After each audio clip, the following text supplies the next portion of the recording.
Okay, it is Friday, February 25th, and this is Senate Government Operations.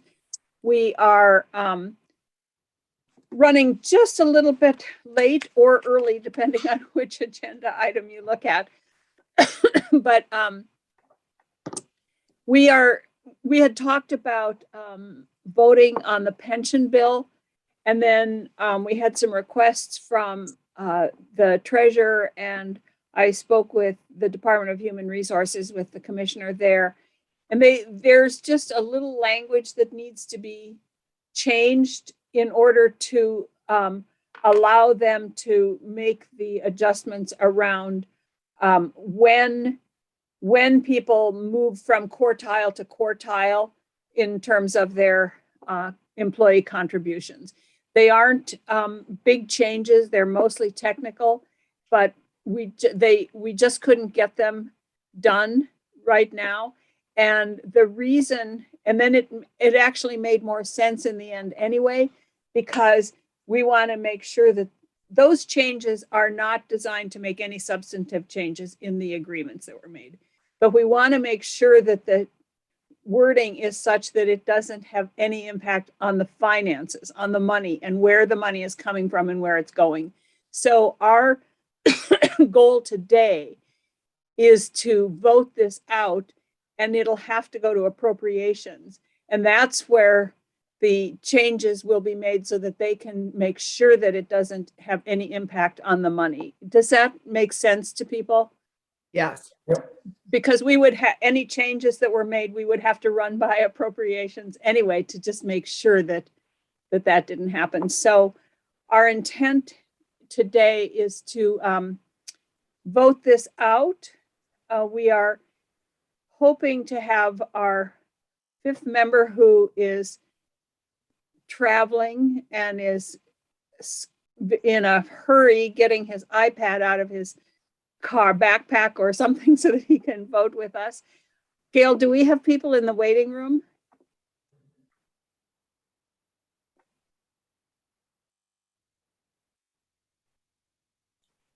I don't know if Gail could hear me or not. Gail was having. I was just getting our record of action ready. We have Oh, three okay. people in the waiting room.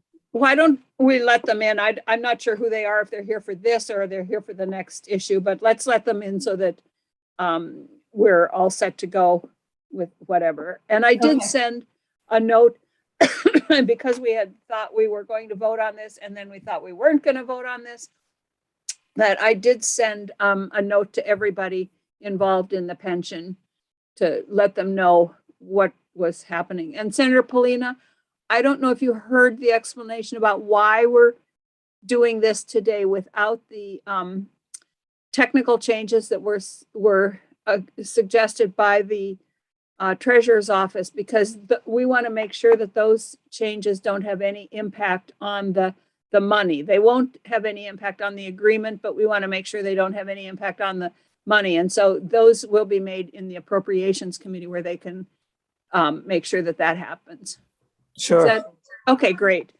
All right. So with that, there is a clean draft on our website, and I think it was also emailed to us. And I don't have the draft up in front of me, so I'm not sure the number. Gail, what is the? Oh, It's Brian. It's 1.6. Would you like me to share screen? No, I don't think Okay. so. I don't think we need to. Amarin, I want to make sure that yes, Senator Colomar. No, I was just ready to make the motion, but that's Okay. fine. Amarin, I want to make oh no, it's Becky. I'm sorry. It's Becky. Sorry. Okay. Yeah. Okay. All right. Yes. So it's draft 1.6. Yep. Right. Okay. So I would move that the committee vote out favorably draft 1.6 of the draft request 22-0493. Okay. Okay. You ready? So any discussion on that, committee? No, but it's exciting that we're at this point. And I will say thanks to the committee for And I know a lot of work was done by the task force, but I think this committee took all those suggestions and stuff very seriously and really looked Yeah, I at just in think, depth. Okay, I just think this is a really important bill. There's a lot Yeah. of background noise here, a lot of. it's fine. We like it.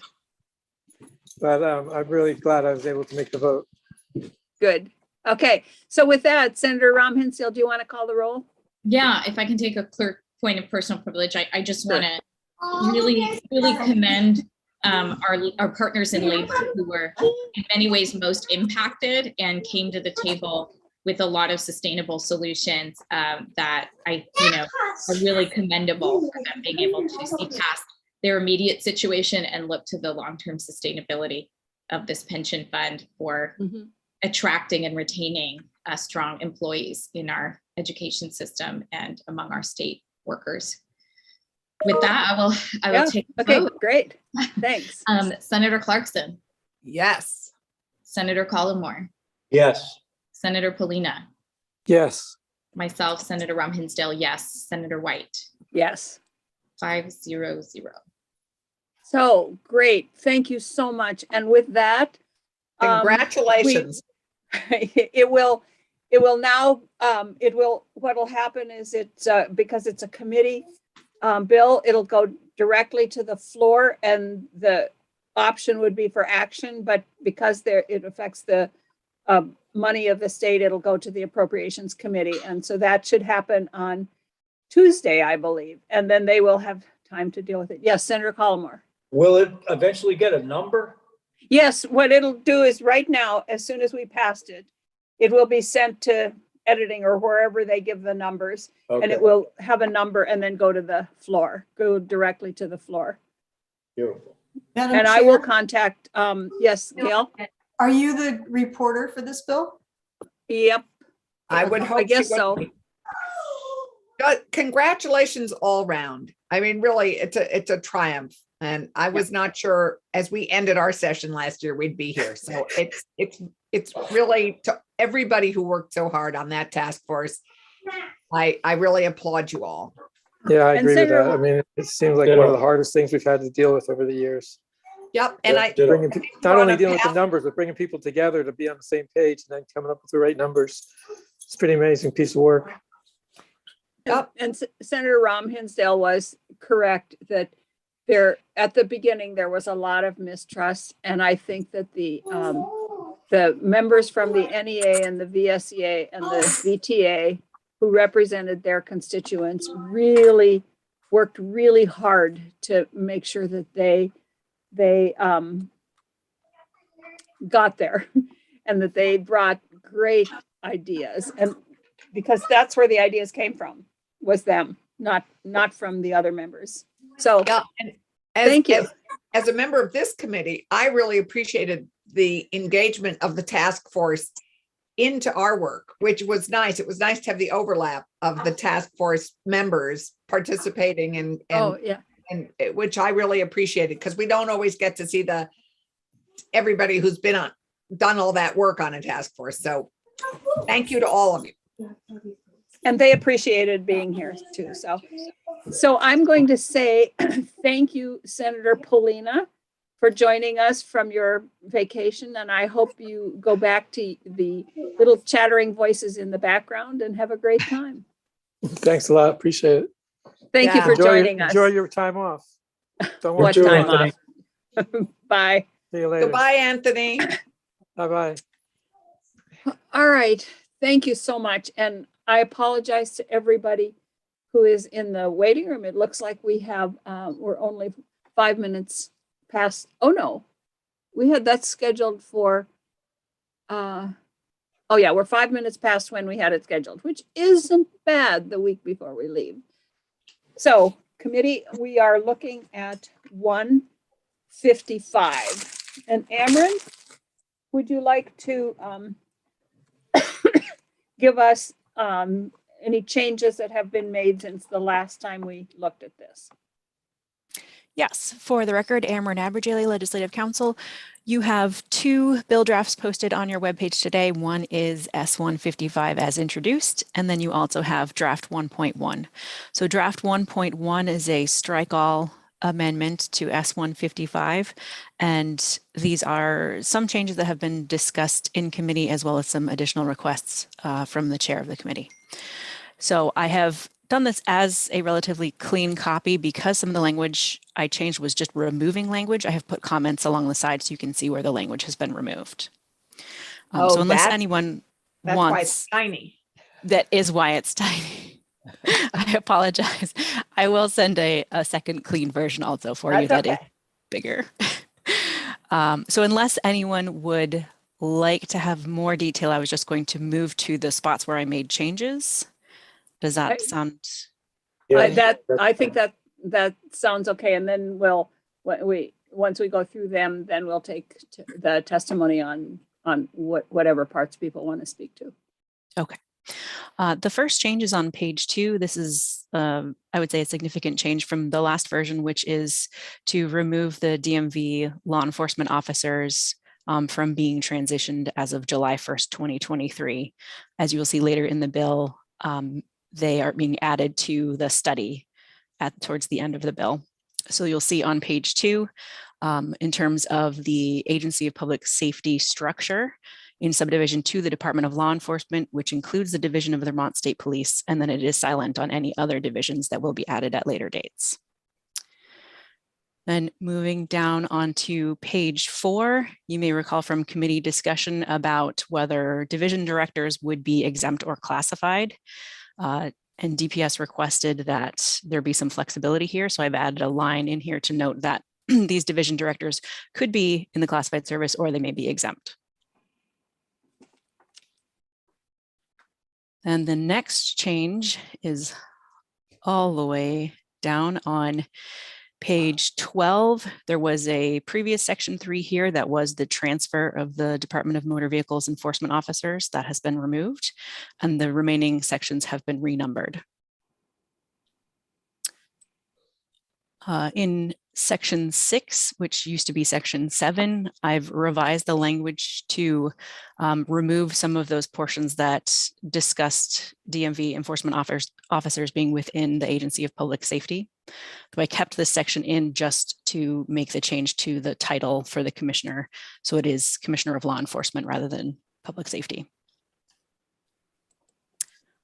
The next change is down on page, scrolling, I think we're getting pretty close to the end now. In the reporting section on page 26, section 19, creation of Agency of Public Safety reports. In subsection B, you'll see that the Department of Motor Vehicle certified law enforcement officers have been included now in the study that the Agency of Public Safety is required to do, reporting back on October 15th, 2023. And this is about the feasibility and advisability of transferring the operations of those officers. And then the next change is on page 27. This is an entirely new section, section 20, Unification of Animal Welfare and Related Public Safety Functions Report, subsection A. On or before January 15th, 2023, the Department of Public Safety, in consultation with the Agency of Agriculture and any other state agency, division, or department where domestic animal welfare functions reside, shall report to the House and Senate Committees on Government Operations with a plan to unify the domestic animal welfare and related public safety functions across state government. The report, which shall include draft legislation to enact the plan, shall focus on the intersection of existing domestic animal welfare functions and the role of the Department of Public Safety, and shall include 1, an inventory of all existing domestic animal welfare and related public safety functions across all agencies, including citations to existing statutes. 2, an inventory of all personnel with job descriptions responsible for carrying out the functions of the inventory required in Subdivision 1. I'm now moving on to page 28. Subdivision 3, a recommended location and position in state government with responsibility for all state domestic animal welfare and related public safety functions, including enforcement. 4, a recommendation on whether to move all domestic animal welfare and related public safety functions to a single agency or to maintain a multi-agency approach to be coordinated by the position recommended in Subdivision 3. And lastly, 5, a plan to ensure that domestic animals transported into the state from other jurisdictions meet health and safety standards, and that the businesses that import domestic animals into the state are registered or licensed or both and meet health and safety standards. And lastly, subsection B, the department shall engage with the Animal Welfare Coalition, consisting of the Animal Cruelty Investigative Advisory Board, the Vermont Humane Federation, and the Animal Welfare Regulations Coalition as needed to comply with this section. This was added, and you may recall there was a conversation in committee at one point about that advisory board, which is currently part of the department or attached to the Department of Public Safety. And then I made some minor changes to the effective dates, not the date itself, but I had to make updates to the section numbers after I renumbered. And those are all the changes. Okay, so Good committee, work. what I'm going to do, I think, is do it this way. Ask, first of all, go through those changes that have been made, and so that we can take comments on those changes, and then we can deal with the bill as a whole instead of trying to take testimony on the bill as a whole before we look at the changes that Ameren has made right now. Does that make sense to you, so that we can decide? I mean, there are really 2 major changes in here. One is the DMV, and one is Ameren, did you put the DMV back into the study at the end with Fish and Wildlife? Is that Yes. that is in there, right? Yes. Okay, so that and the animal section really are the major changes here. And so I'd like to make sure that we're okay with putting those in that way before we get to general testimony. And I see that Tony Fakos is with us, and I will say that one of the compelling reasons that made us do this is that the DMV was being moved and the others were being studied. And the concern was, what if they find out that they're not going to move anybody else, and that DMV has already been moved. So we just thought it was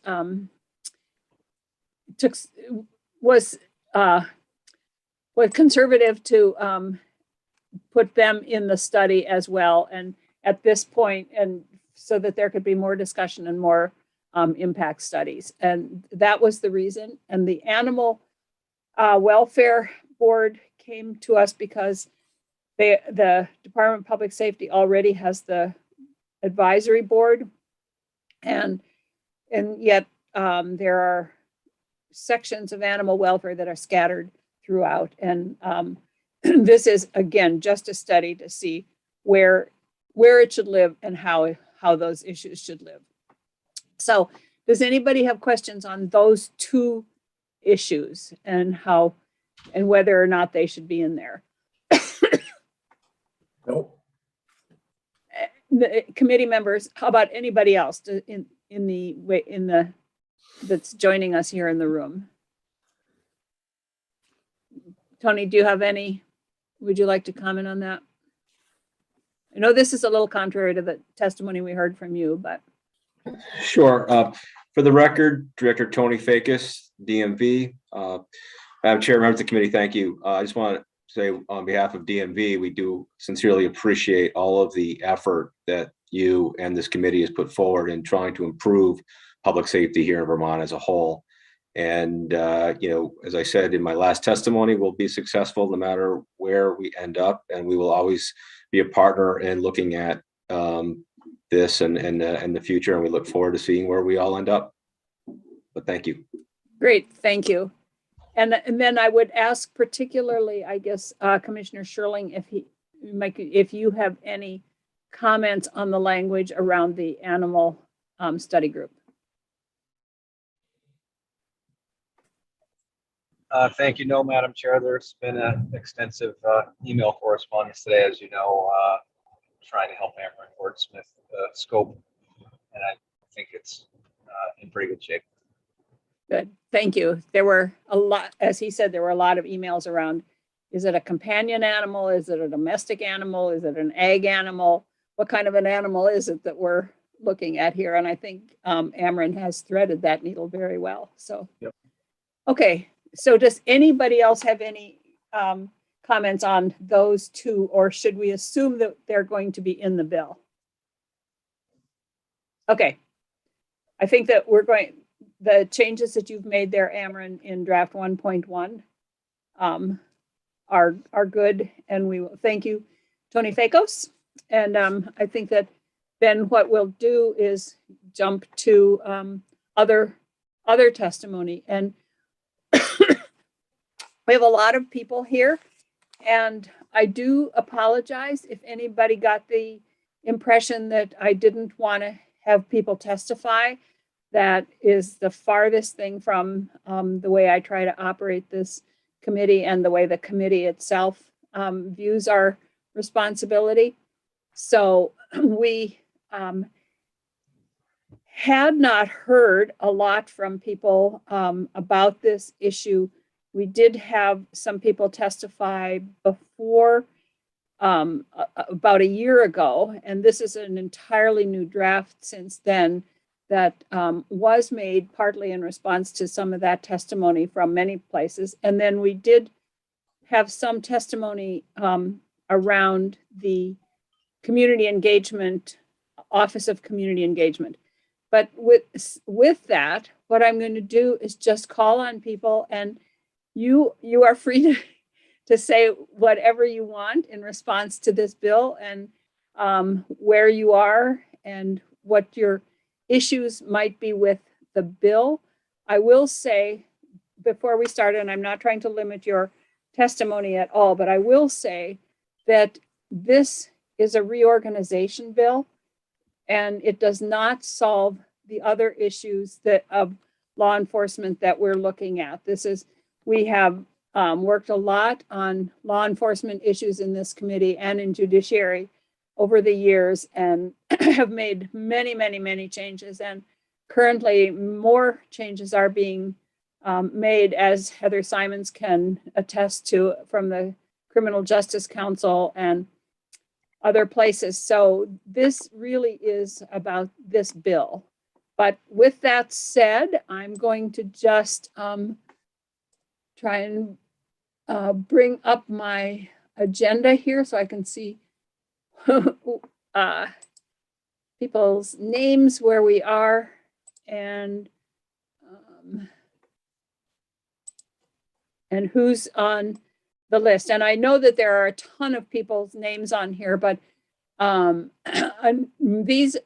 way we do this is everybody who has been following the bill is re-invited, and that's why you see so many names like Mike Sherling and Chris Burkell and Heather Simons and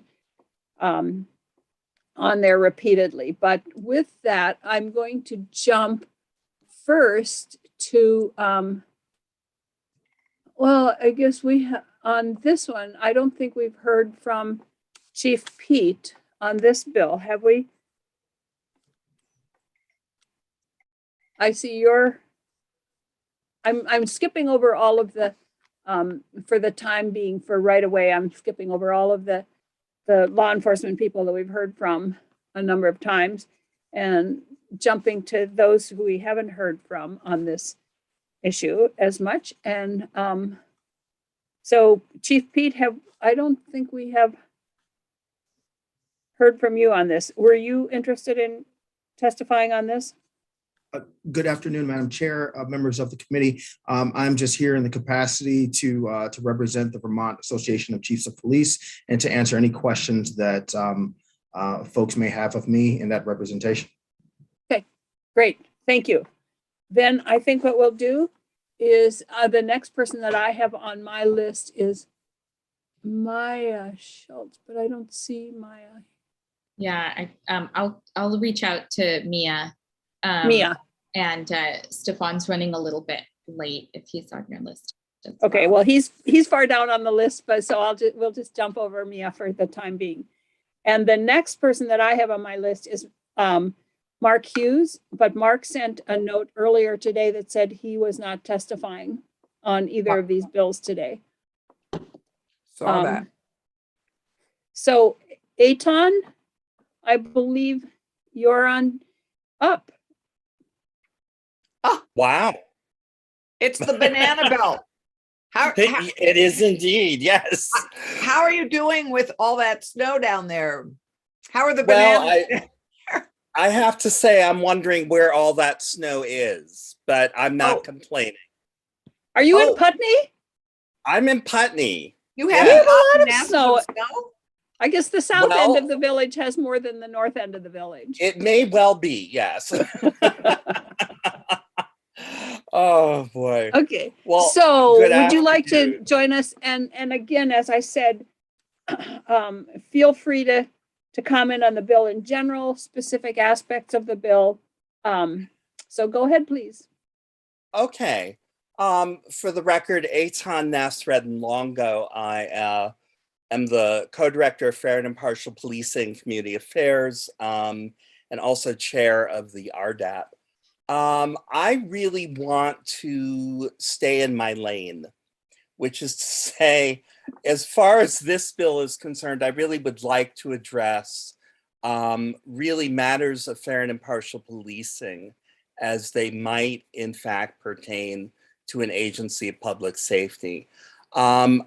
You know, I was listening to you, Madam Chair. I remember speaking about this at some point. I don't remember to whom. I don't remember when it was, but I do remember sort of saying to people that in my day-to-day life with the state police, I receive on the order of about 3 a week requests, concerns, something from various people around the state about issues relating to fair and impartial policing. So these tend to be about people feeling that there had been some, what's the word? Something, let's just say something wrong has happened regarding policing. And they write to me. Most of the time I have been told they find me on the website for the state police and they write. I am then in the somewhat unenviable position of having to tell them that my purview is the state police and no further. But what people are talking about are, you know, all inconsistencies, basically, in law enforcement, in policing throughout the state. That the fair and impartial policing policy notwithstanding, they're experiencing forms of treatment wherever they may be that they may not experience in other places. My feeling about an agency, particularly when I read the earlier parts of this bill, have to do with the idea that the bill is concerned with standardization in many ways, with bringing things together. And I think clearly the fair and impartial policy as it stands at the moment is something in which there's enough room for interpretation that things fall through the cracks.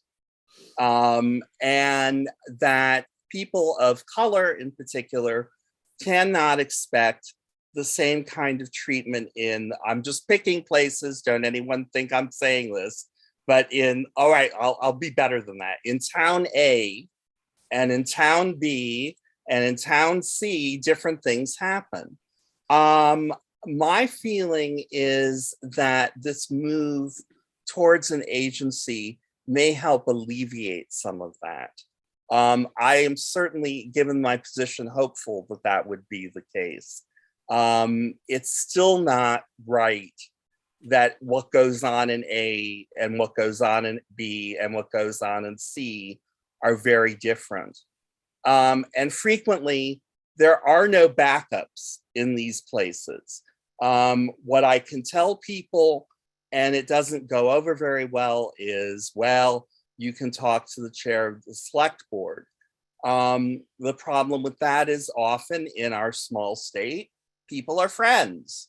Not that that's always a problem, but in cases like this, there may be a conflict of interest that comes up simply because it's a small place and people know one another. so that's not a particularly workable solution for many people. It's not a satisfactory solution for many people. And I do think having an agency might get us around a lot of that. I've been giving that a lot of thought lately. So I think I'll just leave it there because you've got a lot of people in front of you. And I see Senator Rahm Hinsdale's hand is up. Hello. Hi, Madam Chair, is it all right if I ask a question? Yes, please. Thanks, Eitan. My deepest struggle with this bill doesn't contradict what you said. It's not what's in the bill, it's what's not in the bill.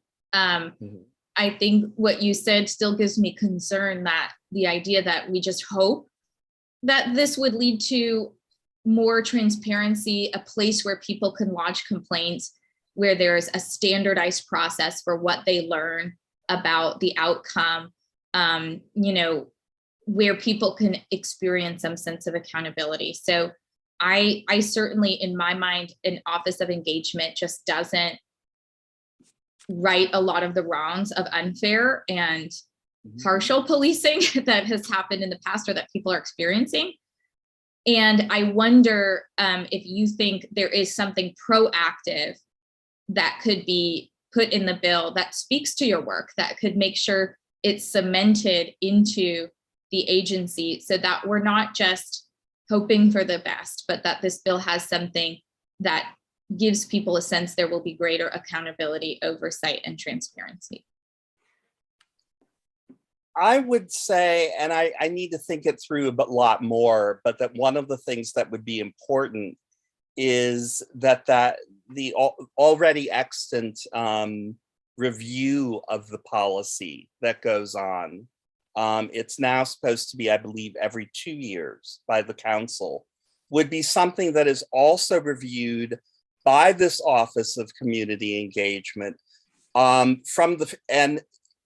that review would be advised by the feedback that the office is requiring.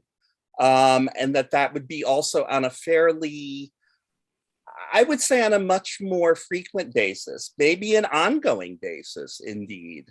That this Office of Community Engagement would not only engage the stakeholders, but have a specific task regarding the fair and impartial policy that has to be completed. Yes, sorry. Go ahead. That's please. all. I was just going to talk about reporting out, and I'm not sure how that would be. I would imagine that would be to the council. And I think that would be appropriate, though I certainly don't want to give the council more work than they already have. But in terms of just structural issues, I think that would be a place to go. That's a beginning of an answer for you, Senator. I have it. You got me.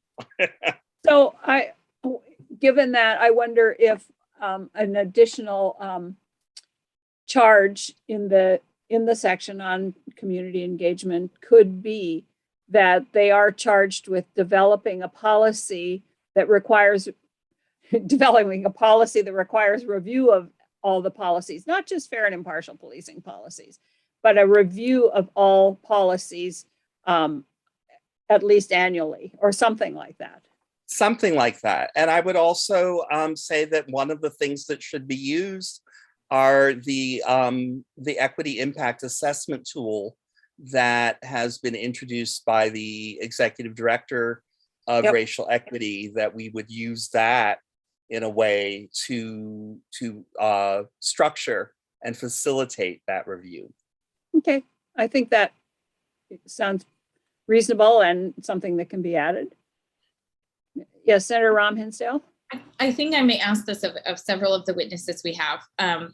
But Eitan, when you hear Office of Community Engagement and you think about the people who come to you with, grievances and concerns, do you feel like that title for that office, that sort of underlying spirit of what an Office of Community Engagement would do, would feel in any way like it adds the right value for them, that it speaks to what they're asking for? Honestly, no, I don't like the title. I don't know what I would like better, but I think it's a great improvement over community relations because that had a more, we're getting there, I guess is what I'm saying. It's getting better and better. Every time everyone goes over this, it's getting better and better. I don't think this is quite it yet. It doesn't comprise the notion of complaint. It doesn't comprise the idea of review. And those are two things that we've just earmarked right now as being very important. So I think that whatever title, office of, I'm stuck. Oversight. Yeah. Oversight. Yeah, it is more Mhm. like oversight. Yes. I like that better. For the love of all that is holy, don't put in advisory. Everyone will No. freak out and start screaming and throwing things. No, don't do that. But something more like oversight, I think, would be far more to the point. Yes. Thanks. Okay, thank you. I'm gonna jump to, thank you. I'll see you at breakfast. Yes, you will. So Susanna?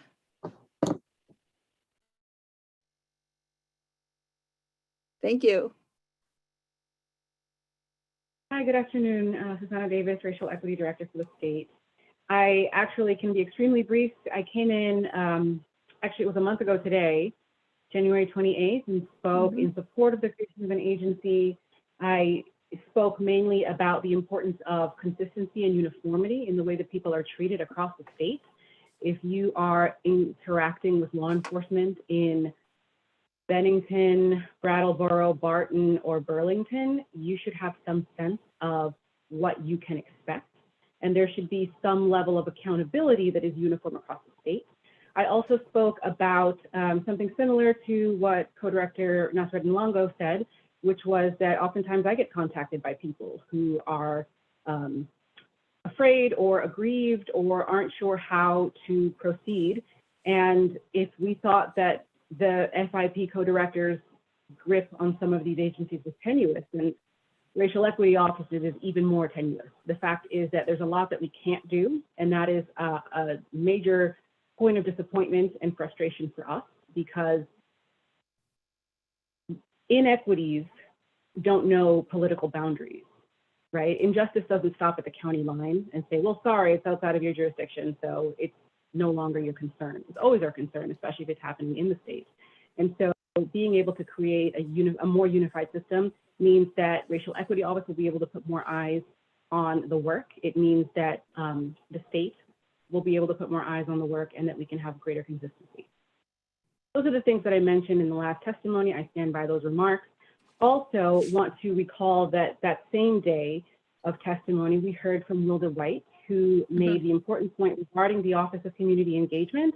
One of the points that she made, which I thought was very astute, was that community engagement should be happening throughout any agency or department, and it shouldn't be siloed in an office. And we feel the same exact way about racial equity, right? Or health equity, or education reform, or what have you. So in thinking about that, I would say that AOA racial equity is ambivalent to the question of whether there should be an Office of Community Engagement, but rather what we prioritize is that there are two things. Number one, an appropriate venue for members of the public to feel comfortable approaching the agency for any issues, whether it's fun stuff like, hey, let's play basketball with some police officers, if that's your thing, or for serious things like, hey, we want to have a serious discussion about community safety in our community. So whether it's the more lighthearted or the more serious things, there should be a place where members of the public can go. And when I say members of the public, I'm very aware not to use terms like citizens, because not everyone's a citizen and not everyone is a resident either. Right? Policing in Vermont goes beyond just the people who live here. So any member of the public should be able to approach us for any reason, and we should also have a robust structure for handling complaints. And the reason that this is an important part of this is because if we're going to consolidate, that is necessarily going to reduce the number of pathways for people to bring complaints. We are going to be addressing complaints under a unified system, presumably, which means that people will have fewer options to do so, and that's why those fewer options need to be exceptional and effective and trustworthy. Now, in jurisdictions where I previously worked, we had entities like a CCRB, a Civilian Complaint Review Board. There are lots of models around the country for different ways that complaints or concerns can be lodged. I am going to decline to propose any specifically here because there are lots of professionals on the line who could give detailed examples of what could work here. But I will say that when it comes to community engagement, I see it as two hemispheres.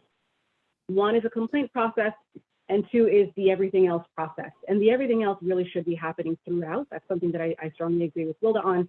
And I think to Senator Rahm's question of what does community engagement mean to you, I couldn't help, when you first asked the question of the previous witness, I couldn't help but to think of LA County. LA County Police, which has a public relations team of, I think, 42 people whose job it is to get on Twitter and say, what explosion? I didn't hear an explosion. What truck full of fireworks, right? That's not what we're looking for here in Vermont. No. So, community engagement, I think, can mean a lot of things to a lot of people, but at its core, it has to satisfy the need of the community, not just our level of willingness. In other words, if community says we need A, B, C, D, it is not for us to say, we'll do B and C, but that's all we're willing to do. I think as long as we're satisfying the need and the community feels like we are accessible enough, that's when we'll know that we've done it accurately. And again, there are lots of models nationally that we could look to. I do have a lot of faith that if we do process equity right, then we can figure out a structure that is most effective for the people we're trying to reach. It's not just about the members of the public who already feel comfortable coming to us. It's about those who don't and why not, and what can we change to get them in that place. So I have a couple questions. Thank you so much. I guess my question is, and I don't care what the title is, but I think that in the bill, under the explanation, what it does is it calls for whatever this entity is to create this process. We haven't tried to create it. We're leaving that to the entities, which I assume are going to be Aton and you and Wilda and the commissioner and community representatives to create that process and that structure. So I'm a little bit confused about whether we just get rid of it or if we expand it. And I also have some concern, and I'm not sure that this is where you were going, but when we talk about lodging complaints, I believe that the Criminal Justice Council oversees law enforcement, and that they do have a process for lodging complaints. And I don't know if maybe we want to have more than one place where complaints can be lodged against law enforcement or questions asked. But I think we need to be very careful that we don't set up a conflicting process with the Criminal Justice Council. Thank you, Madam Chair. I'm glad that you said that because I didn't want to come away from my testimony implying that somehow the BCJC was ineffective or inadequate. I think that is a fine and functioning process. And I do agree with something that you touched on, which is that we want to make sure that there's a no wrong door approach. That people who may not be aware of the BCJC either have an easy way to get connected to it. Maybe that just means doing better publicity about it. Maybe that's all it takes. But if not, or if there is some other barrier or chilling effect that may be created, then we could consider perhaps, is there a side door that we could have for people? Again, what I don't want to do is create more bureaucracy or disjointed parallel processes. However, on the topic of policing, on the topic of law enforcement, it is fragile, and our relationship to the community is fragile. And so as a result, we may have to think about ways that are not just beneficial to us from a sort of governmental efficiency perspective, but also that are actually going to bring people forward. Madam Chair. Yep. Yes, So Senator Rowe. I could be wrong as well, and maybe Commissioner Sherling could help shed some light. But as I understand it, you know, if there is a complaint against state police, that still would go to the Agency of Public Safety, and CJC is investigating local law enforcement. So already there's challenges for people to know who they dealt with, where they're supposed to go, you know, who's in charge of what the process is, what information they need to keep on hand in the immediate aftermath. CJC, as I understand it too, it's very much a certification review that would be post-dated in many ways. I don't know that it has to do with sort of immediate remedies for what occurred for somebody. And I do commend Commissioner Sherling, because as I understand it, I believe in his own judgment as a leader, he has, as I understand it, started to share a little bit more information with people. If something happened, what, you know, if there was a finding of fault or misconduct, you know, generally what kinds of infractions or punishments or what have you were levied against officers within the state police. I think that right now is a judgment call. I don't know that that's embedded anywhere. So depending on who the commissioner or secretary is, the practice of how transparent and what's shared and what internal findings look like and how the process unfolds still is not standardized. So I just I may not have all of that fully correct, but I do think it is, as to the director's point, you know, there are a lot of wrong doors for people. I don't think they know automatically where to go and what information they need to have to get help if they feel like they need a remedy to a situation they experience. One of the things that we could do is probably get out our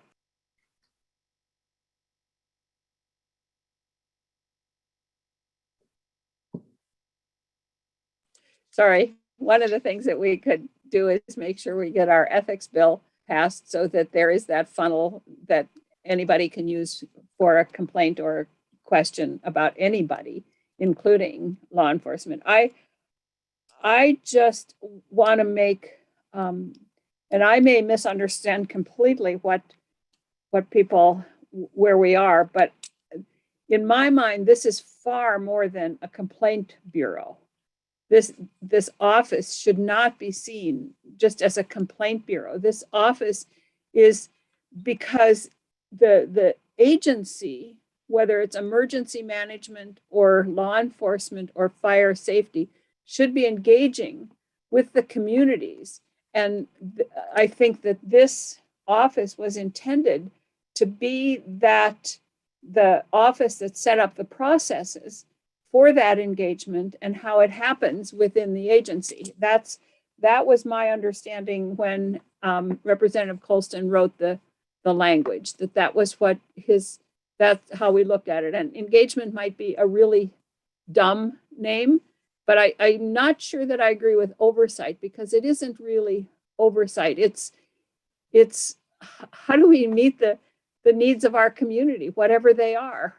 I put some iterations on paper, and one is the Office of Community Standards and Safety, from what I heard from the first two folks, and I'd love to hear additional testimony.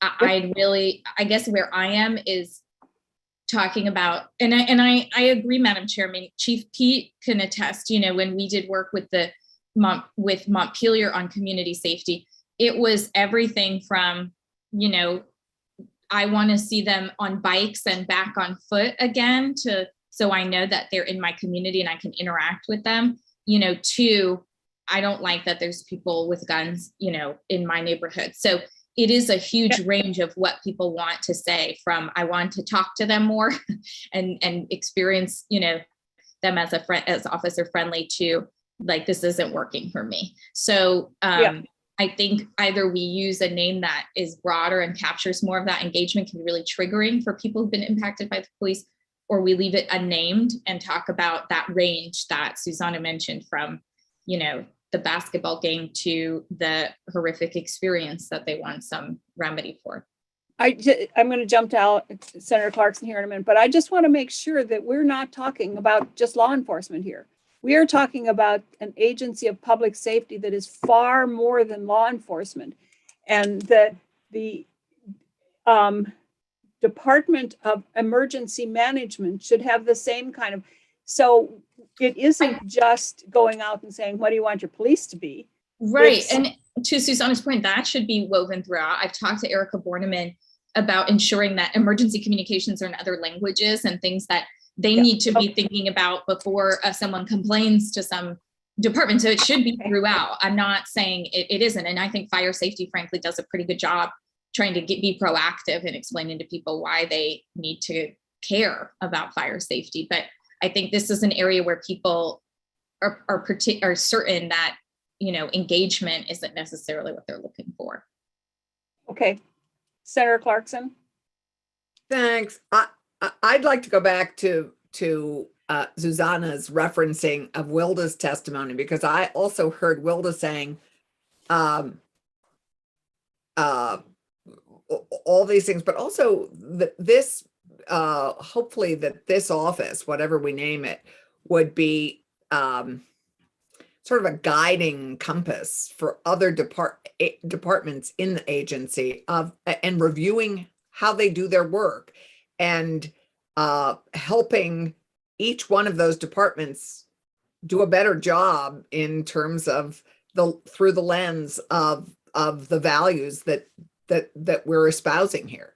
So for me, what Wilda said, to me, this office would be also ensuring that lens is applied to the work in all these departments, and so there'd be this element of just review and constant improvement on how we interact, how we do business.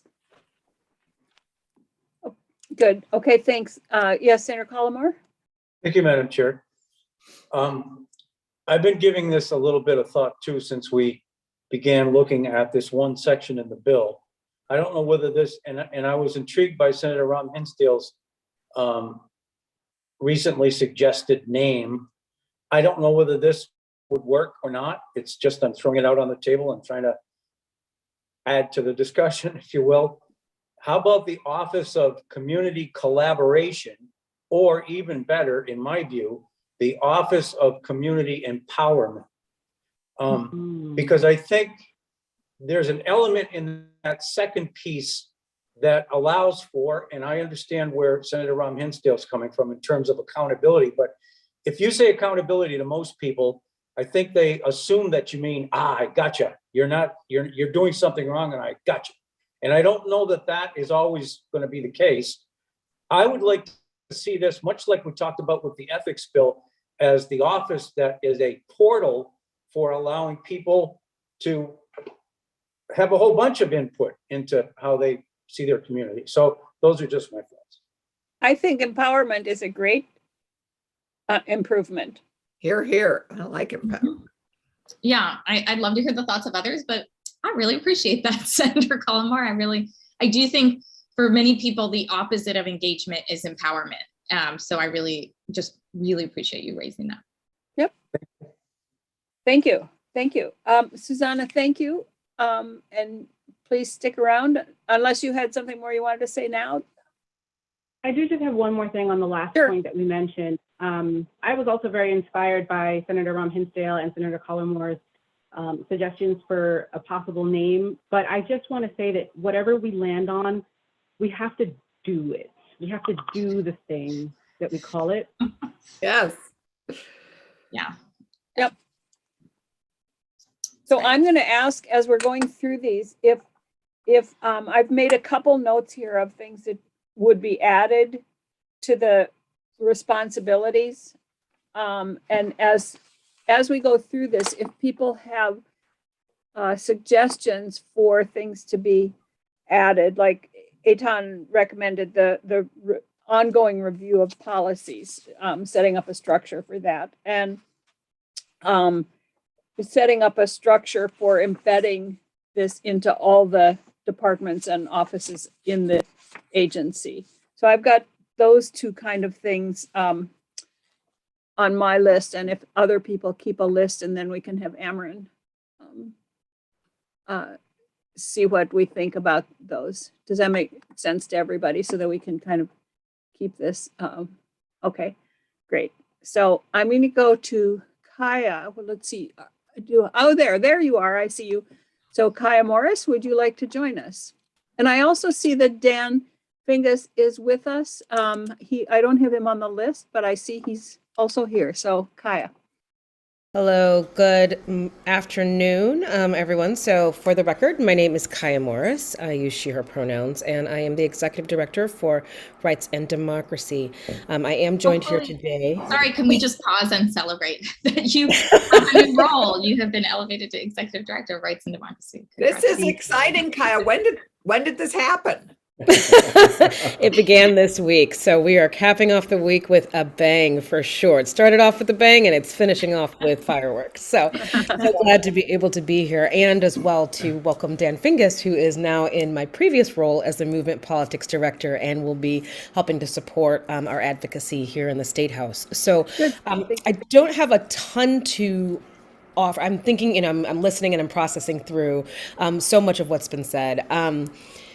I think going back to what Dr. Davis was saying around thinking of how we don't have measures of accountability, I'd love to see more clarity around that, because as we are looking at communities to create mechanisms for holding public safety accountable, there still needs to be one more level for people to almost have an appeals process, so to speak, somewhere else to go. So I appreciate the no wrong door approach of wanting to find that.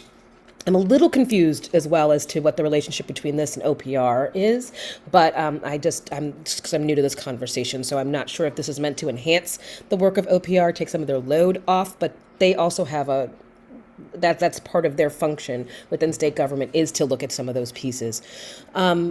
I can tell you, with regards to the questions earlier around the Criminal Justice Training Council and dealing with local law enforcement versus state police with regards to complaints, that system is it's non-functioning. It is completely non-functioning. I can tell you from personal experience that we filed a complaint in December of 2019 that has never been pursued, period. At all. So if that is meant to be a mechanism for people to utilize communicating concerns and having them be investigated in a meaningful way, that's not a functioning system. So what is positive about the three folks that you have there is that you're trying to increase capacity. So those are just some kind of high level views. I'm happy I'll be here on the call to respond if there's any other direct questions, but I am more than excited to introduce you to Dan Fingus and to pass the mic as he can give a better and a broader statement from Rights and Democracy with regards to this particular bill. Thank you, Kaya, and congratulations. So Dan. Great. Thank you, Chair White, members of the Senate Government Operations Committee. I am Dan Fingus, Vermont Movement Politics Director for Rights and Democracy. I have been with Rights and Democracy for the past 3 years in a different role, so I'm not new to the organization and just trying to fill some very big shoes that Kaya is leaving behind. While we're here to discuss S-155 and S-250 specifically, I wanted to start by talking briefly about the things that RAD considers when we consider legislation that concerns criminal justice, law enforcement, and how we design those systems. We all know there's an enduring issue of police violence across the nation, disproportionately impacting communities of color, those experiencing poverty, and individuals in mental health crisis. A just and transparent criminal justice system is a crucial part of building an inclusive and equitable Vermont. Accountability and transparency needs to lead to true justice. All Vermonters need to know that if they are treated as subhuman, are assaulted, or degraded, or have a loved one die at the hands of someone employed in law enforcement, there will be accountability. All Vermonters need to know that those in power in law enforcement departments and agencies see their jobs as public safety and serving the public, and not in service of their officers and employees. So with all that said, when it comes to S-155 and specifically Section 6084, which calls for the creation of the Office of Community Engagement, we feel that a more robust and systemic approach to interacting with and listening to the community's needs is an excellent idea. We believe that an Office of Community Accountability would be a better option. It is no longer acceptable to just get community feedback and have community engagement that would look like more coffee with cops and other such superficial events and programs. These serve much more as photo ops and spaces that are only accessible to those who are comfortable engaging directly with local police and other public safety officials. Real community accountability means not just mechanisms for engagement and feedback, which the current language calls for, but actual mandates and mechanisms that turn feedback into system change. Like Director Davis said, we must not just choose and mandate a couple of activities, as currently there is nothing in this bill that requires the Office of Public Safety that to do more than get feedback and keep a list of stakeholders. We need a stronger vision for how state agencies interact with and are responsive to the community, especially those who have historically been ignored. And just lastly, as we consider the stakeholder piece of this office, we must also create systems that compensate stakeholders for their time in order to eliminate the imbalance of paid agency staff interacting with uncompensated community members, which puts further pressure and stress on our community leaders most impacted by the current law enforcement system. Thank you. Thank you. I'm going to ask you if you, how you would, because I understand, I think that you're right here, that the way it's currently written, it creates a structure for community engagement, empowerment, accountability, whatever we call it, but it doesn't then translate that into the actions for systemic changes. And I wonder if you have some language that we could put in there that would then say, okay, now we've created these systems to get to work with the community. How do we now ensure that those changes are made? Do you have any suggested language for that? I'm not sure. I'm not putting this very well, but I think that is important. Well, I mean, I think like Mr. Nasrad and Longo said earlier, I think the consistent or annual review of policies, I think having something written that what is coming through this office is actually considered in that review. It's a little glaring that it doesn't really explain like this office and the folks running it, what their role within the rest of the agency is and how the work that they're doing can actually drive the agency and not just be kind of the public face of the agency. Mm-hmm. And so it seems like thinking about how this piece of the agency is empowered to actually like push the change internally within the agency and move the bureaucracy. I think that's really crucial. And again, when we think of stakeholders, especially if we're compensating stakeholders, having as many folks who are real stakeholders involved in this process in a way that's meaningful and not just advisory could really make some changes. Yeah, and I'm not sure how we can get as detailed as saying who we pay and who we don't pay, but I think that we can say that there needs to be meaningful accommodations made for people to be able to provide meaningful input. And I think we can put this in here. I don't know that we can go any farther in terms of saying who should be paid and who shouldn't, but I think we can put in here that there needs to be some avenue so that people can have meaningful input. And that I was trying to get at that at your statement about the by saying something about embedding it into all the departments and stuff, but that wasn't very very articulate. So I think that hopefully our really amazing people that work on our bills can craft this into good language. But thank you. If you think of anything while you're listening, please, I usually don't look at my emails while we're doing this, but if you have some language that you can think of, email it to me and I'll make sure that that we talk about it. And okay. Yeah, thank you.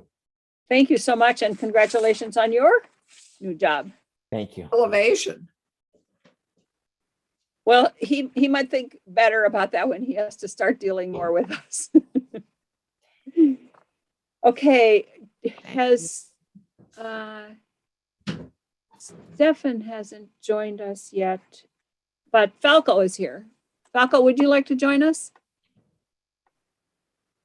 Good afternoon, Falco Schilling. I'm the Advocacy Director for the ACLU of Vermont, and thank you so much for having me this afternoon. I believe this is my first time having the opportunity to testify to the committee, and I'm happy to speak, focus in on the Office of Community Engagement section of this bill. But generally, we have no major concerns with the bill as a whole.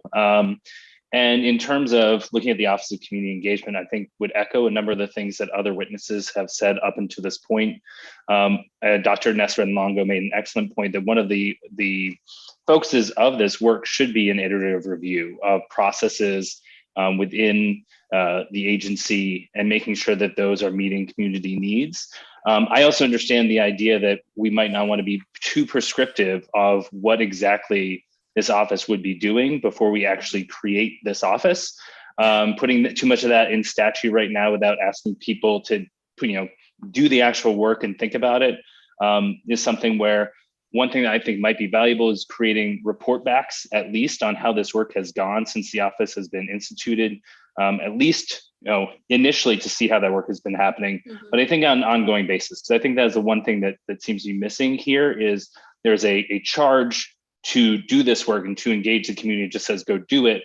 We don't know how that work is happening, and I think that's information that should be reported back to the stakeholders who are going to be engaged, as well as the legislature who is doing this oversight role. Because I could see getting this office off the ground, beginning that work, and then bringing reports back to you on how it's going, and then maybe that's when it's the time for the legislature to be more prescriptive of exactly what this role or this office should be doing.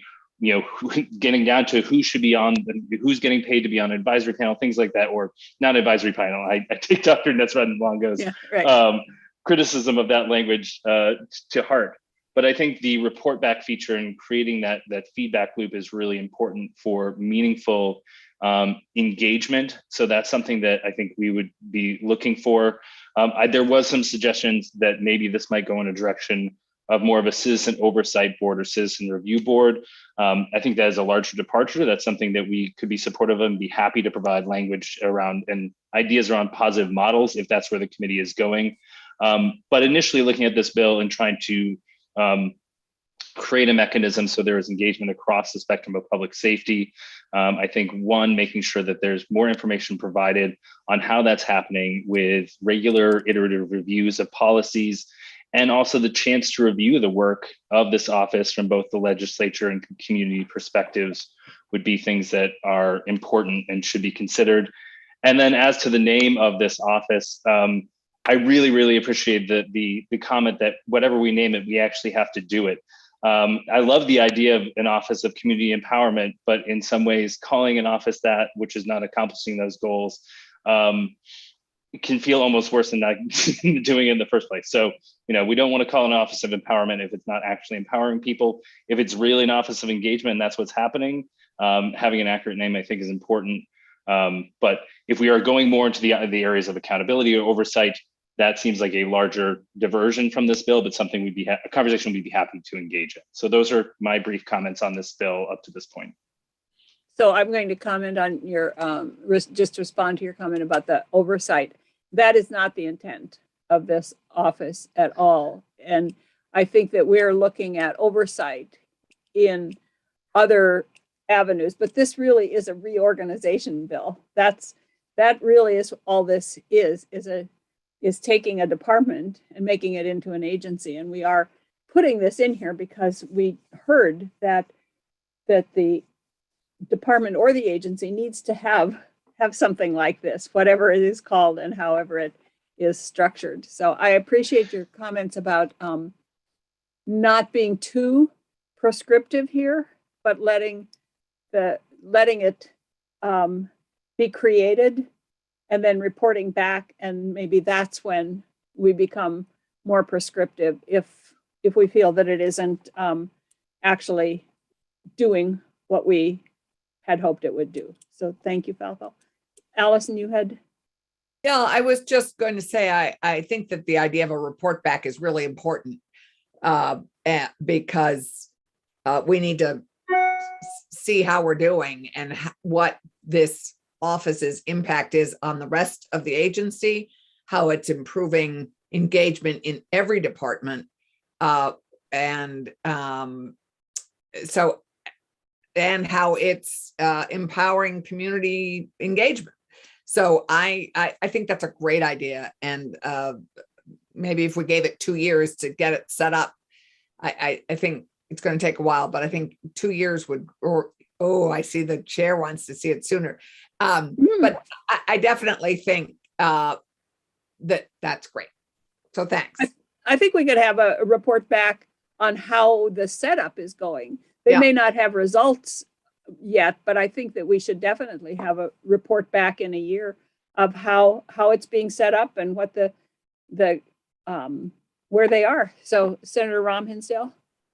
I guess I just want to say that one of the things that's starting to trouble me is that oversight is being framed in a potentially negative light as the idea that there's, some form of punishment already when a complaint system already exists, where right now we've been talking for years about data collection and analysis and ensuring that we're moving in somewhat of a streamlined direction toward improving some pretty deep racial disparities. And so, a law enforcement that wants to have its own oversight and its own ability to track whether it's improving or not improving in terms of those measures is not necessarily some kind of external force, telling them that they're not doing a good job. It's a way to have internal oversight over some pretty critical goals to improving public safety in the state. And two, I worry that engagement is seen as potentially a neutral idea, that engagement, is generally going to be neutral to positive. But for many people, particularly people of color, we've seen engagement offices put out media relations pieces that say George Floyd's murder was a medical incident, or obfuscate information that came from the Minneapolis Police Department. Allison, you looked confused. But, there have been relations and engagement offices that have served to obfuscate what has happened in a situation from the perspective of the community. So I just don't want to get us in a place where we think oversight is some kind of negative attack on law enforcement and engagement is some kind of neutral tool that law enforcement has available to them. I appreciate that. I do think that oversight is, as Julio has reminded us, there are many, many, many different models of oversight committees. And we're not going there in this bill. This isn't a bill to provide an oversight committee for the agency of public safety. It's we at some point we might get to that, but this is for the entire agency, not just law enforcement. And I think we have to, I keep going back, and I know that Erica said that they're doing fine, and we reorganized them last year, and they do fine, but they still need to have community engagement. I can't think of another word for it. And if somebody else, I guess Falco said maybe empowerment was a bit too aspirational, and if we used that and didn't really get there, that might be more of a disappointment than anything. I thought it was a great idea, so Falco, did you have anything else? I do appreciate the idea, though, of not getting too specific on what it should be doing and how it should be doing, but having it, I do say that they should come back in, I don't know how long it takes to set this up, come back in March of next year with a report. Yeah, all I would add is I just reinforcing the idea that if we're asking people to give their time and energy as stakeholders to engage with the agency, we want to make sure that that feedback is listened to, right, and taken seriously, incorporated. And I think that is one of the, the iterative feedback process is what's going to be most important, making sure that this engagement is meaningful and has a positive impact. So I think that's all I would add for now. And the way to do that is to report back to the stakeholders and to report back to the General Assembly. I think that's at least one way to start getting at it, and we'll see if that's adequate. Yeah. All right.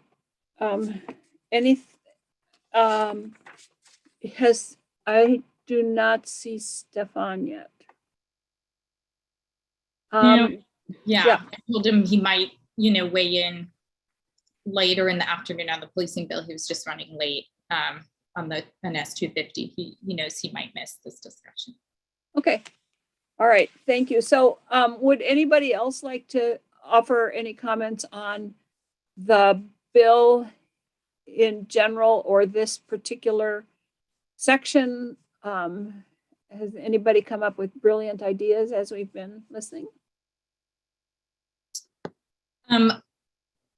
Yes. Just Julio, I want to say something. I'm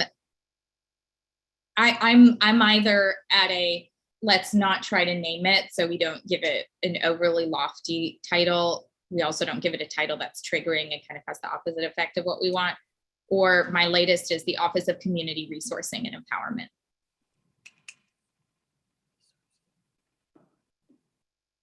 Okay, I've got a whole list of them here now. I keep editing one so that I don't just have a whole list.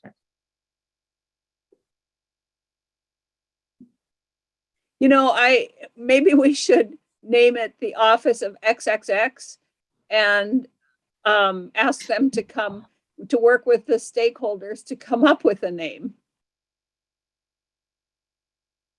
I'm not sure you can do that, but the blank part I agree with. I don't know if there's silence because XXS has like kind of a different meaning than completely blank slate, but yes, I think being open to an untitled office. And I don't know if we can do that when we draft legislation or not, but I really don't care as much about the title as I do about what it's going to be doing and how it's going to be. I would agree. And the nice thing about legislation is we can change it. I mean, we can change that title as can it doesn't need legislation to change it. Right. Yeah, would hope the secretary could do that with the people involved. So I see Julio has his hand up.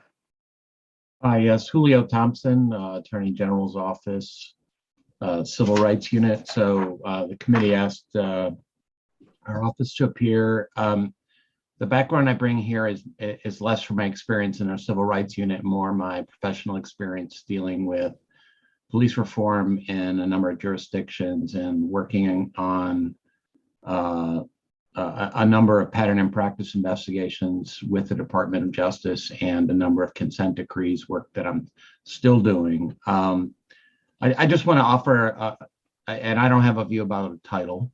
I do want to offer a little bit of context for these kinds of functions in other law enforcement agencies and point out some functions that they serve or have served in other parts of the country that haven't been mentioned today.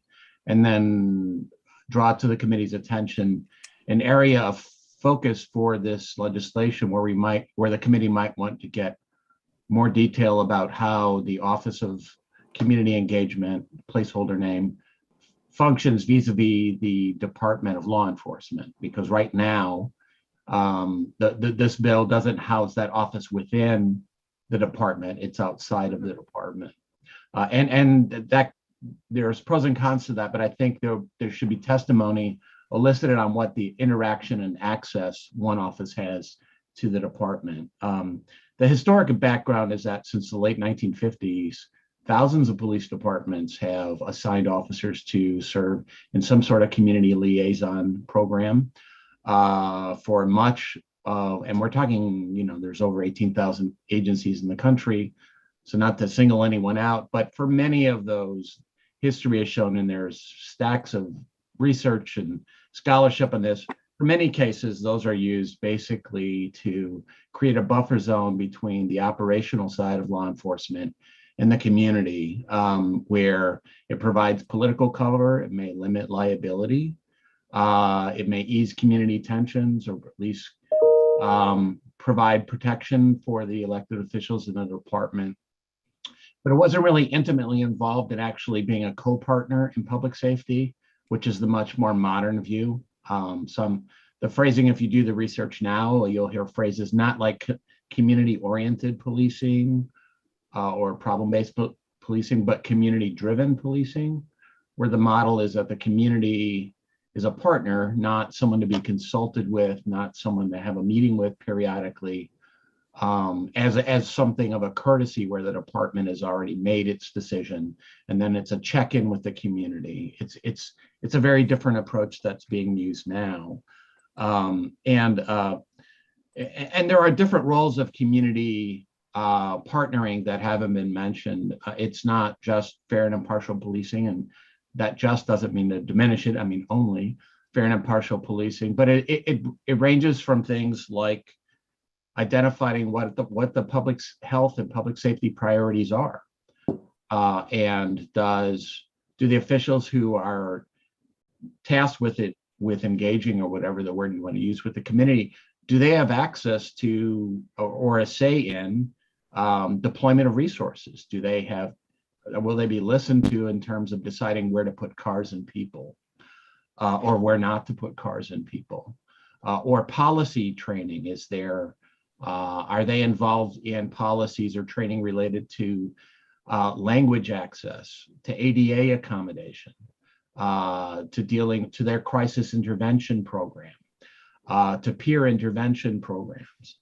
Are they involved in, do they have any interaction with the agency's internal complaint process? So for example, some police departments have their internal affairs or the equivalent do audits of their complaint process by running stings. They make false complaint, they make up a complaint, they phone it in, and then they follow that complaint throughout the system to determine whether officers and supervisors are actually reporting, logging, and investigating complaints. Do they have any audit? Do they have any involvement there? Some modern forms of, again, community driven or community concerned operations includes, not from a punitive standpoint, but just more of an informational standpoint, randomly auditing body worn camera footage, so they can see firsthand how officers are engaging with the public in certain communities. Not necessarily looking for trouble and to discipline them, but maybe to get a sense of what the department's and what the community's temperature are.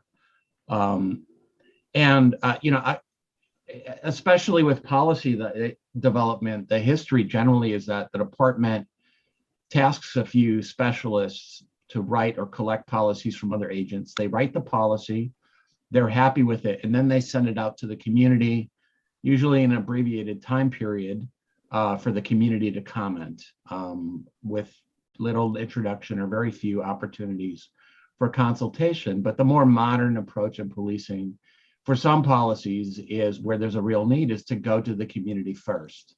So for example, and this is the last example I'll just offer, and then I'll take any questions if there are any. In 2018, for example, the San Francisco County Sheriff, Vicki Hennessy, was the first woman elected sheriff for that county, knew that they were having difficult interactions with the LGBTQIA plus community. It's about 1% of their contacts, but a very highly vulnerable community. And so they needed to have policies and training related to how deputies addressed people, how they checked their identification, how they searched them, and how they arrested and housed them safely. And so in order to do that, rather than going to other police departments and collecting their policies and then writing it and then sending it to the community, they went to the community first. They went to the transgender advocacy community. They went to the local Human Rights Commission and different groups and asked them to outline the policies that they need, and then work from the community into the department rather than the department into the community. So I know this legislation isn't going to dictate what that office does. I get that. But I do, when I do see a structure, and that's what the bill mostly is arranging structures, I do ask and would like to hear testimony on the fact that you have a deputy secretary who runs that office, but that office is not within the Department of Law Enforcement. How that affects access. For example, community partnership can be very operationally significant. For example, if there are planned demonstrations, as we saw over the last few summers, where people are going to engage in First Amendment group demonstrations, knowing and having communications with the community, and then feeding that into the people who have to provide public safety, and that includes medical services on standby in case people need medical assistance. That's very operationally significant, and so one would hope that that office would have that kind of direct access, so they could talk about, so that they would have access to operational planning. Because if it is structurally separate, so it's like, well, your office, this is police tactics and operations, and your community communications, then there may be a missed opportunity to actually make for safer crowd management and event management because of that silo. So that would be an area where I think we would want to hear testimony. Thank you. I think that we need to, one of the charges in there in the development of this structure is to make sure that there's it is defined how they're going to relate to the other departments, but we don't want it in the Department of Law Enforcement, because this is not a law enforcement committee office. This is for the entire Department of Public Safety, and we keep forgetting that. I mean, public safety and fire safety training services under here. We just put in a whole study on animal cruelty issues and how they're going to oversee that. Emergency management, the Office of Training is part of it. There's an Office of Training here. There's the grant management in the support services. There's grant management. Maybe when there's going to be, they need to have some community engagement or community input into how they manage their grants or how they award their grants. So this is not a law enforcement office. And I think we need to continue to remember that. Madam Chair, my point was very different, which was not, and our office doesn't take a position on whether it should be in or out.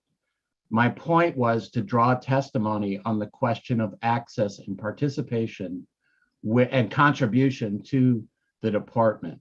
Because right now it is housed within a department, and within the department, people like Aton or who work on FIP issues have access to information that might otherwise be non-public by virtue of the fact that they are within the department.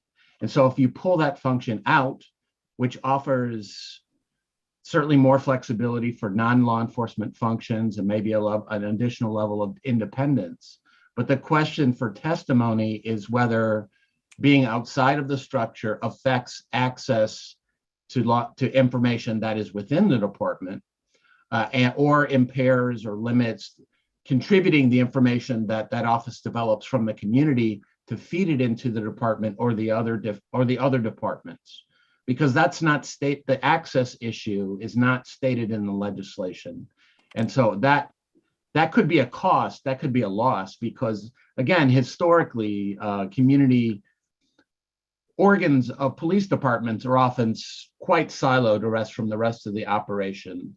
I remember one retired captain calling it, that's the Lollipops and Ice Packs Bureau, where they go out and they hand out baseball cards and they get in the newspaper and they metaphorically hand out ice packs to the community who's offended by the operational side, but they're kind of isolated. And so I don't think that that's the vision here. And so the question is, what kind of access would that office have to department operational aspects? Well, I think that's what now his name just Dan was referring to when he talked about how is this office going to engage? What is the relationship with the rest of the agency, whether it's law enforcement or animal safety or emergency management? And I think that we can put something in there that instructs in the creation of it that it needs to be, they need to define a structure that will make sure that this office has access and I want to say influence, and I'm not sure the right words, but I think we can put that in there. I don't think we want to put in how it's going to operate, but we can put in that in the creation of it, they need to address that. Yeah, that was my only intent with the testimony, was to isolate that issue as something to to elicit more testimony, not just from me, but from other folks about that. But those structures can create, leadership silos and information silos that it may be contrary to the original conception of that was all. So yeah, and I don't think we want that. So we're going to try and get some language around how to make sure that doesn't happen. Anybody else? Oh, thank you, Julio. I'm sorry. Sure. Anybody else have a comment on this section? I don't, has Ameren left us? She hasn't been here for a while. I see that. She's double booked, Madam Chair. Oh, okay. So, committee, does anybody else want to weigh in on this right now? And then what I'm going to do is send some notes to Ameren and see if perhaps she can come up with some language and help me, committee here, understand. So we're going to put the Office of Community. I mean, we probably should put a title in there, or we're going to be, it's going to be too confusing for people. But so we need to have a title. How about engagement and empowerment for the moment, or and then we can, we're not voting it out this afternoon, are we? I had hoped we would. We have a lot of stuff that we have to do next week, and we're only going to absolutely have 2 days. And I think when we get the report back in next March, we can get, that could be one of the charges, is maybe renaming, coming up with the appropriate name after it's been worked on for a year or 9 months by that time. But we can also have the House rename it. Yeah, I think yes. After they have more thought and the yeah. So I really, first of all, I just want to say I really appreciated what Julio said, because for me, it really underscored the deep concern I'm having with the idea of saying engagement at all. I do think it becomes a buffer and something that can feel weaponized against people who want to get at operational change. So I'm really appreciating that. I'm going back to 2 words that Senator Collmore used: the Office of Community Collaboration and Empowerment. And I feel like that, that's a good way to start out. And, I think collaboration is where, yes, there are, I want to acknowledge people that probably have had the privilege of never feeling unsafe around the police, but do want to create that experience for others of building an early sense of feeling safe around the police. And I think that's admirable, to some extent. And then I think empowerment gets at people otherwise feeling really defeated when they're looking for help and support to improve their community safety experience, to get answers or, a path forward for a remedy for something that happened to them. I'm okay with that. Yeah. And then, so let me get the list here of what we would like to put back in there. Oh, and there's Ameren. Goodness. So Did you get that title change? I stepped in right as you were finishing, so I just heard that there might be a change to a name of something. Well, we were gonna call it the Office of blank, but collaboration and empowerment. Community collaboration. And Community. Yeah, community of collaborate. Yeah, community is there. And then committee, the notes I've made here, we want them to develop a structure for reviewing policies, hopefully annual, a structure for review and timing for reviewing all policies using, is it EIAT? What are those letters, Susanna? Equity and inclusion. I don't know the whole acronym. Well, that's why I'm asking Susanna. Yeah. What are those letters?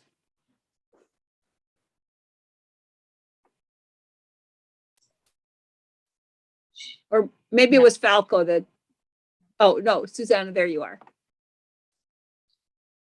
We can't hear you though. Sorry, Madam Chair, could you repeat the question? Which letters? Well, it's, we're asking them to set up a structure for reviewing policies.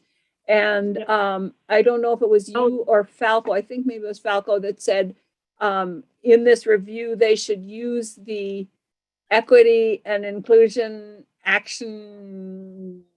That's where. Yeah, that was Dr. Nasreddin Longo. It's the Equity Impact Assessment Tool, or EIA, and I've just chatted it to Gail as well. Okay, great, thank you. That I forgot who it was that said it, and I forgot what the letters were. I got the first ones, I got EIA, but I added a T on the end for some reason.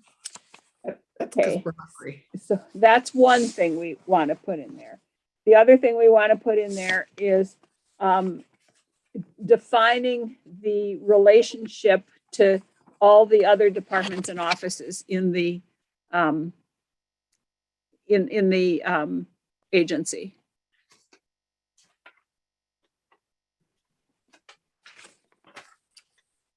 And the other is making sure, defining a system that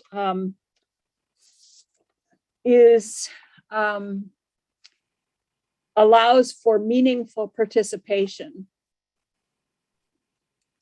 I don't know how else to put it. I mean, we're not going to say you should pay people or not pay people, but they need to define a structure for allowing meaningful participation. Is that? I mean, can we say meaningful participation and compensation? No, I don't want to say compensation. I think that's for them to decide what meaningful because in some instances it may be compensated and in some not. So I don't think we should be that definitive. I don't think. I don't know how other community members think. What about resources? What do you mean? Well, finding, I don't know, because then you're on the same path. Never mind. I was going to say finding necessary resources, but they may not need any necessary resources. Okay. I mean, we want them to define the structure of how they would allow meaningful participation. In some instances, that may be paying them. In some instances, it may be providing childcare. In some instances, it may be providing transportation. But they need to come up with a structure to allow meaningful participation. Yep. Okay. Yep. And then the third, Madam Chair. Yes. I would just say you're right. They need to define the resources they need going forward. I mean, I don't think we need to put that in there. No, I agree. I think this is part of the work. Right. Okay. Okay. And the other thing that we want in there is to report back in a year on the progress that they've made toward the restructuring, report back to the stakeholders and to the General Assembly. And then for the next 3 years, we want them to report back annually their progress in their progress. Yep. And what, how they, yeah. Amron, you look like you have a question. Well, I was going to say, I believe there is already a report back requirement for November 2023. No, this is different. This Oh, is just for this the is- Office of Oh, we're still Community- all in the, okay. Sorry. This is all in the Office of All Community in the Engagement office. or Community Collaboration and Empowerment. This Okay. is all under there. I see, okay. Yeah. Uh, All of these, I think we added 3 or 4 bullet points and 4. And yeah.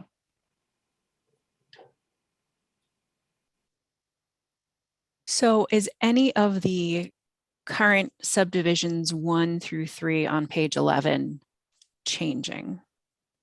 Or is this all in addition to what is This currently is in the draft? all in addition to the bullets under the community engagement, what is currently called Okay. community engagement. Yeah.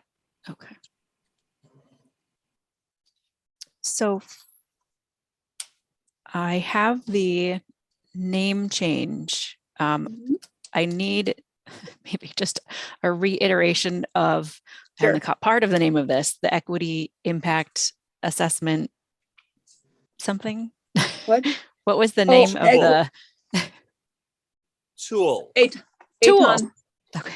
Oh, I did get T in there, right? Did I have the rest of that? Equity impact assessment tool. Yes. Assessment tool. Okay. And what is, I apologize. No. What, I wish I had been here for part of this conversation. And what is it that you would like the office to be doing with this tool? We want them to set up a structure to review all policies periodically. And we won't say annually, we should say periodically, and and part of their review will be using that tool. Okay. For reviewing policies. When they review the policies, they need to incorporate that tool into their review. Did I get that right? Yep. And the section about defining the relationship between the offices within the agency, what do you mean by that? With the relationship between this office and the other departments and offices in the agency.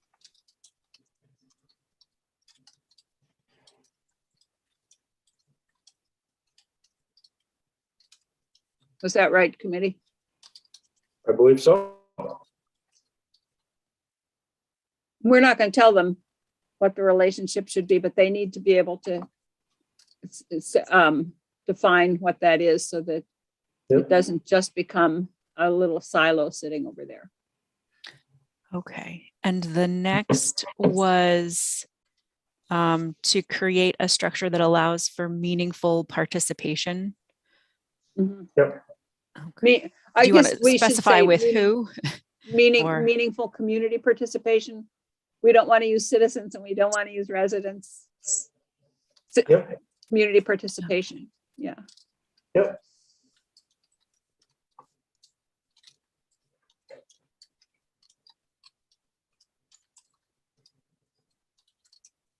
Okay. And then, okay. And so I will make a separate subsection for the reporting requirement. Oh, okay. It'll just be easier.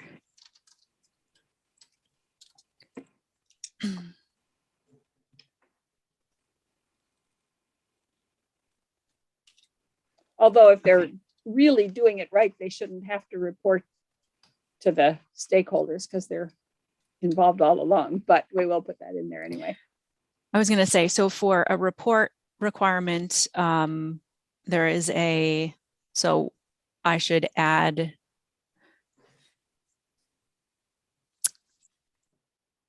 so do you want a report in 1 year roughly, and then every 3 years after that? Every that two, right? make it every 2 years to start with, and then we can. Does that make any sense? 2, 3. But I think that we should have some consistency in reports for at least a couple of years. Yeah, absolutely. And who is the report going to? What? Well, it'll go to the general, no. Have it go to HGO, SGO, and House and Senate judiciaries. Just, even though they're not involved in it, but I think it would be good for them to see it. And then I don't know how we identify it going to the stakeholders. And that was Falco had suggested that, but I don't know how we, maybe publicly, I don't know. How would you word that, Falco, if you're there? Falco Schilling, for the record, I mean, it might not necessarily be necessary to name these stakeholders, but you could, they are charged with identifying a list of stakeholders in the bill. And so it could be a report to the identified stakeholders, because that's one of the duties given to them under that section. Perfect. Because would be a public, but report, but it would specifically go to that list of stakeholders and the General Assembly. Yeah, because the report would be public to the General Assembly, but if they're identifying a list of stakeholders, then they should at least be informing them of the work. Perfect.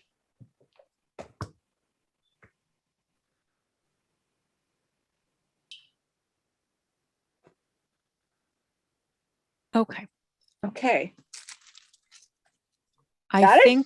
I think I have all of the substance down. Are you looking to vote on this bill today? I would love to if we can. What I think we might do is, I don't know that we're going to take some testimony on 3 sections of 250. Mm-hmm. And, but I don't know how far we'll get with that. And we also have this on the list for next week, not next week, but the week we come back. I've put some substantial time for 250 to make sure we get through the whole thing. And so if we took like a committee, do you need a break? Yes. Okay, let's take a 10-minute break, come back. We'll dive into 250, and then Ameren, you can listen to 250 if you want to, but I don't think we'll be making any changes today. We're just going to be taking testimony and keeping a list of the suggestions and stuff. And then if when you're ready, you come back to us, we'll take you.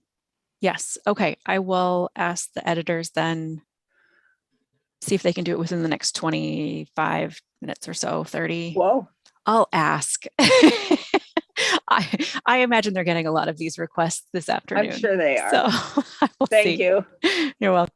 Although the snow means lots of people have left the State House, I understand. I've had two communiques from people since 1 o'clock that have left. So clearly, Brian, we're abandoning the ship at the State House. Brian,